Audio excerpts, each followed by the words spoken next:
ngicela kugcina nganako head 1 I hope imedia yangiva kuna nangumuntu lokuthiwa ngi-auditor general lohlola emabhuku ukuthi imali idlabhadisekile yini ngekwemthetho watshelwa ukuthi auditor general akam-audit head 1 7 billion ubuke eceleni aqhamuke nje emabhuku aphinza jike awuhloli la kudla Mswati khona ukuthi imali idlabhadekile bahamba ngendiza baya kuphi noma cha likhona live la kune budget lengahlolwa ngumhloli mabhuku ngibuye ngithi ku head 51 kuna lokuthiwa eSwatini National Treasury ngila kubekwa khona imali yekwenta emaganu emasiko imali yekwenta lemicimbi yakangwane you head 51 imali labantu abenkosi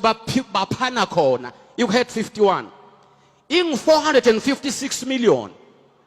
iphuma la ikhikhini labo bonke abantu uma leyo mali ingayako naka bogogo nabomkhulu bangeke bamhole 1000 rand amunye ngalo 500 on top of that head 51 auditor general watshelwa ukuthi awumhloli ngoba inkosi ithatha khona mayishalicingo ithi ku head 51 ngifuna 10 million no one should question that litawufika phi live ngalokho same ku head 51 ku budget yalonyaka kunalokuthiwa i-capital expenditure noma capital project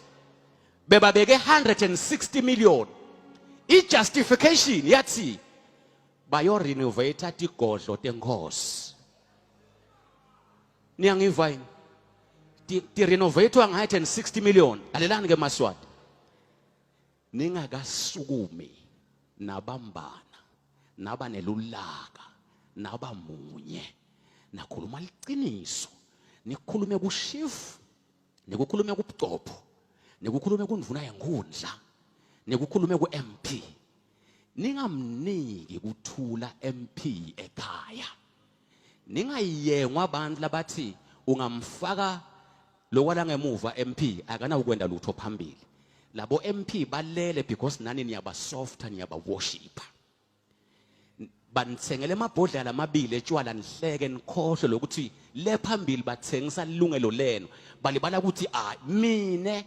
bathi mabathi batawuthatha 1.3 billion bokwakhe iParliament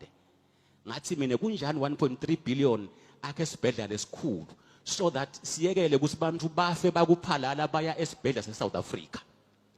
why can't start le 1.3 billion sim investe esibhedlela to avoid the death of our people base kukhiwe eSouth Africa kwathiwa inkosi ine interest kule project yekwakha le parliament itawukwakhiwa iIndia itawuta netisebenti eqhamuke India imaterial yekwakha le parliament itawuqhamuke India lama kuthiwa letolo ethengisa lokwekwakha atina ubenefit lokunengi kwako kutawuqhamuke India live lelo